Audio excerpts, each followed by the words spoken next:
El explosivo convencional más potente conocido, el octógeno, usado en ojivas militares de precisión, libera aproximadamente 10 kilojoules por gramo al detonar. Un gramo de cualquier materia ordinaria en reposo contiene 89.875 terajoules de energía. Solo por existir, sin reacción, sin proceso, sin detonador. Eso es 9.000 millones de veces más energía en el mismo gramo. La diferencia entre un gramo de explosivo y un gramo de agua no es química, es acceso. El explosivo tiene un mecanismo que libera una fracción de su energía en milisegundos.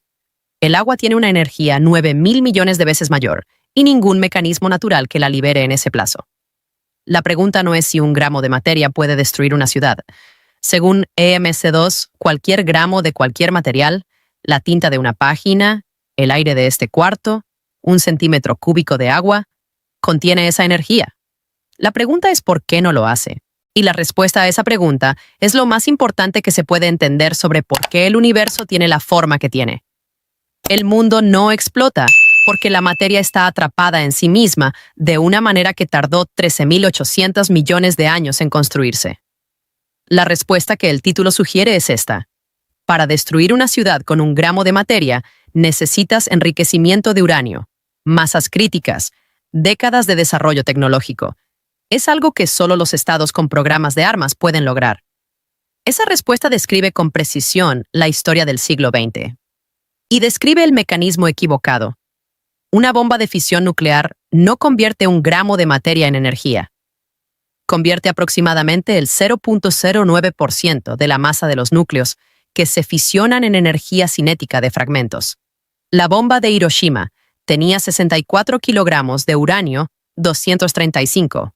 De esos 64 kilogramos, se fisionó menos del 1.4% antes de que la explosión dispersara el material restante. La energía liberada equivalió a la conversión completa de aproximadamente 0.7 gramos de masa. Eso destruyó una ciudad. El resto del uranio, más de 63 kilogramos, salió dispersado sin reaccionar, como polvo radiactivo sobre los edificios en llamas. La eficiencia de conversión masa-energía de la bomba de Hiroshima fue del 0.17% de la masa total de uranio presente. No del 0.9% de la masa fisionada, del total, 130.000 personas, y lo que hoy serían 28.000 millones de dólares para convertir efectivamente 0.7 gramos de masa en energía. La destrucción no vino de convertir un gramo completo. Vino de convertir una fracción, de 64 kilogramos.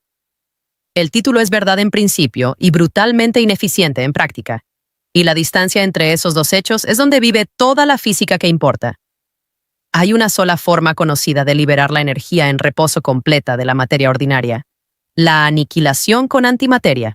Un protón y un antiprotón que colisionan producen fotones gamma que llevan exactamente la energía en reposo de ambas partículas, sin residuo, sin fragmentos, sin masa sobrante. Un gramo de materia más un gramo de antimateria produce 1.17 joules, equivalente a 43 megatones de TNT. La bomba más poderosa jamás detonada, el Tsar bomba soviético en 1961, liberó 57 megatones. Un gramo de antimateria contra un gramo de materia ordinaria lo aproxima en potencia, en un evento que duraría nanosegundos. Eso es EIRMC2 sin fracción, sin pérdida, sin resto. ¿Por qué eso no ocurre espontáneamente? Es la pregunta más importante, y llego a ella. Pero primero, el espectro completo de lo que existe entre la conversión total de antimateria y la conversión parcial de fisión. La fusión de hidrógeno a helio convierte aproximadamente el 0.7% de la masa involucrada en energía, 8 veces más eficiente que la fisión de uranio. El Sol usa fusión y convierte 4.2 millones de toneladas de masa en energía cada segundo. No porque la densidad energética por gramo sea extraordinaria, sino porque tiene 2x1033 gramos disponibles para quemar y lleva haciéndolo 4.600 millones de años. La fusión de deuterio-tritio, el combustible de las bombas de hidrógeno, convierte aproximadamente el 0.35% de la masa en energía, 4 veces más eficiente que la fisión. Una bomba termonuclear combina ambos procesos. Un núcleo de fisión genera la temperatura necesaria para iniciar la fusión, que libera neutrones que aceleran más fisión, en una cascada que dura microsegundos. El Tsar Bomba tenía 3 etapas de ese ciclo. La tercera etapa fue deliberadamente desactivada antes de la prueba. Con la tercera etapa completa, el diseño habría producido 100 megatones. Los ingenieros soviéticos la desactivaron porque tenían miedo de lo que medirían. Eso no está en los libros de texto soviéticos. Está en los informes de diseño desclasificados.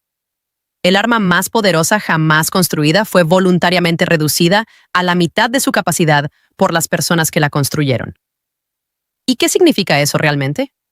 Significa que el límite superior de lo que la humanidad ha construido con la energía nuclear no fue determinado por lo que la física permitía. Fue determinado por lo que los ingenieros decidieron no medir. Ahora la razón por la que ningún estado ha construido armas con eficiencias superiores al 0.7% y no es solo política. Para fusión controlada, no explosiva, el plasma de hidrógeno debe mantenerse a temperaturas superiores a 100 millones de grados durante tiempo suficiente para que ocurran suficientes colisiones. A esas temperaturas, ningún material sólido puede contener el plasma. Se ionizaría instantáneamente. Los reactores experimentales usan campos magnéticos para confinarlos sin contacto físico, como intentar sujetar vapor de agua con una geometría de imanes que el vapor mismo distorsiona al moverse. Ese confinamiento es inestable en formas que los modelos no predicen completamente. La humanidad lleva 70 años intentando mantener una reacción de fusión durante más tiempo del que tarda en apagarse sola. La bomba de hidrógeno logra fusión porque no necesita controlarla, solo iniciarla y apartarse. La diferencia entre la fusión explosiva y la fusión controlada no es de física, es de tiempo. Una requiere nanosegundos de caos. La otra requiere segundos de orden. El caos es más fácil. Aquí está la fractura que este tema carga en su centro, y voy a pedirte que te quedes en ella sin resolución por un momento. La única razón por la que un gramo de materia no destruye una ciudad es una asimetría del universo temprano que la física actual no puede explicar completamente. Y si esa asimetría hubiera sido ligeramente diferente, no existiría materia suficiente para que esto fuera un problema.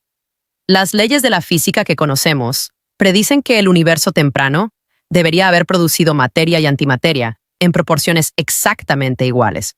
Si eso hubiera ocurrido, toda la materia y antimateria se habrían aniquilado mutuamente en los primeros segundos. El universo sería un gas de fotones y neutrinos de alta energía expandiéndose en el vacío. No habría protones, no habría átomos, no habría gravedad suficiente para formar estrellas, planetas, minerales, laboratorios, ni ninguna de las cosas de las que está hecho cualquier objeto. En cambio, hubo un exceso de aproximadamente una parte en 10.000 millones de materia sobre antimateria. Toda la antimateria se aniquiló con materia. Quedó ese residuo de una en 10.000 millones. Todo lo que existe, cada estrella, cada planeta, cada átomo de uranio en cualquier reactor, el gramo del título, la ciudad que podría destruir, es ese residuo. El universo que habitamos es la fracción que sobró de una aniquilación casi total. La estabilidad del gramo de materia sobre una mesa, su negativa a aniquilarse, su persistencia durante miles de millones de años, no es una propiedad robusta de la materia. Es la consecuencia de que no haya antimateria disponible para destruirla. La materia no es estable porque sea resistente. Es estable porque quedó sola. Siéntate en eso. Ahora la capa más incómoda. Las violaciones de simetría CP, el mecanismo físico que genera esa asimetría entre materia y antimateria, han sido medidas en laboratorio. En mesones B, en kaones, en el LHC. Son reales, existen, pero son insuficientes por varios órdenes de magnitud para producir el exceso de materia observado. Las violaciones medidas generarían una asimetría de aproximadamente una parte en 1018. La asimetría observada es de una parte en 109. La diferencia entre esos dos números es de 9 órdenes de magnitud. 1.000 millones de veces. Hay una fuente de asimetría que no hemos encontrado. Sin esa fuente, no tenemos una explicación causal de por qué existe la materia. Y por tanto, no tenemos una explicación de por qué existe cualquier cosa con masa. Incluyendo el gramo del título. Incluyendo la ciudad. Incluyendo cualquiera que lea esto. El gramo no ha destruido la ciudad porque el universo cometió un error de simetría hace 13.800 millones de años. Y no sabemos por qué cometió ese error. Sabemos que lo cometió porque existimos. Esa es toda la evidencia disponible. No hay moraleja cómoda aquí. No hay experimento que resuelva esto la próxima semana. Es el límite del conocimiento actual expresado en forma de pregunta sobre por qué cualquier cosa existe. El proyecto Manhattan tardó 3 años. Costó en valores actuales aproximadamente 28.000 millones de dólares. Empleó a 130.000 personas para convertir efectivamente 0.7 gramos de masa en energía. Cada vez que escucho la frase liberar la energía del átomo, recuerdo ese número. 130.000 personas. 28.000 millones de dólares. 0.7 gramos. Una ineficiencia que habría cancelado cualquier otro proyecto de ingeniería de la historia. Y funcionó de todas formas porque ARMC2 hace que incluso una fracción de ese gramo sea suficiente para lo que lo usaron. La física era correcta. La implementación fue brutalmente ineficiente. El resultado fue el que fue. Ahora una conexión que nadie traza desde este ángulo y que invierte completamente la escala del problema. La tomografía por emisión de positrones, el PET scan, usa la misma aniquilación materia-antimateria que convertiría 1 gramo en 43 megatones de TNT, pero a escala de átomos individuales. Se inyecta al paciente un isótopo que emite positrones, antimateria de electrones. Cada positrón viaja aproximadamente 1 milímetro en el tejido antes de encontrar un electrón y aniquilarse. La aniquilación produce 2 fotones gamma en direcciones opuestas exactas, 511 kiloelectronvoltios cada uno, la energía en reposo exacta de un electrón, según AMC2 aplicada a una sola partícula. Los detectores del PET registran esos pares de fotones simultáneos y triangulan el punto de origen con precisión milimétrica. El mismo proceso físico que produciría una explosión de 43 megatones si ocurriera con 1 gramo, controlado a la escala de átomos individuales que se aniquilan uno por uno, produce las imágenes metabólicas más detalladas disponibles en medicina clínica. La diferencia entre la explosión y el diagnóstico es solo el número de aniquilaciones por segundo. 1 gramo aniquilándose en nanosegundos. 43 megatones. Átomos aniquilándose uno por uno durante minutos. Imagen de tumor con resolución de milímetros. La física es la misma. La escala temporal lo cambia todo. Y hay algo sobre la causalidad que pertenece aquí y que tiene una textura particular. La pregunta, ¿cómo puede 1 gramo de materia destruir una ciudad? Asume que esa capacidad es una propiedad intrínseca del gramo, que está adentro, esperando. Lo que hemos construido en este video es otra cosa. Esa capacidad depende de la existencia de antimateria con la que aniquilarse, o de configuraciones nucleares específicas con acceso a diferencias de energía de enlace o de condiciones de temperatura que no ocurren espontáneamente en ningún entorno natural del universo actual. El gramo sobre una mesa no tiene capacidad de destruir nada por sí mismo. La capacidad existe en la relación entre ese gramo y las condiciones que lo rodean. La energía no está en la materia. Está en la diferencia entre lo que la materia es y lo que podría ser en otras condiciones. Eso es exactamente la definición de energía potencial, escalada al nivel donde masa y energía son la misma cantidad. 2 preguntas que permanecen abiertas, no como cierre retórico, como el estado actual del conocimiento. Primera, en 2022, el National Ignition Facility en California logró ignición por primera vez en un experimento de fusión por confinamiento inercial. El blanco de deuterio-tritio produjo más energía de fusión que la energía láser depositada en él. Ese resultado fue real. También fue irrelevante para la producción de energía neta, porque la energía necesaria para generar los láseres fue aproximadamente 100 veces mayor que la energía de fusión producida. El camino entre ignición en el blanco y reactor que produce electricidad neta al sistema eléctrico no está despejado. Los modelos de turbulencia en plasma a escala de reactor tienen incertidumbres que ningún experimento existente puede resolver porque ninguno opera todavía en ese régimen de escala. ITER, el reactor de confinamiento magnético en construcción en Francia, está diseñado para producir 10 veces más energía de fusión de la que consume, pero no está conectado a ninguna red eléctrica. Es un experimento de física o no una planta de energía. Segunda, la búsqueda de la fuente faltante de asimetría materia-antimateria es uno de los programas experimentales más activos en física de partículas.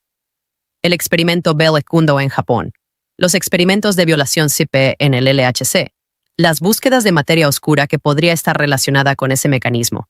Ninguno ha encontrado la física más allá del modelo estándar que explicaría la magnitud de la asimetría observada.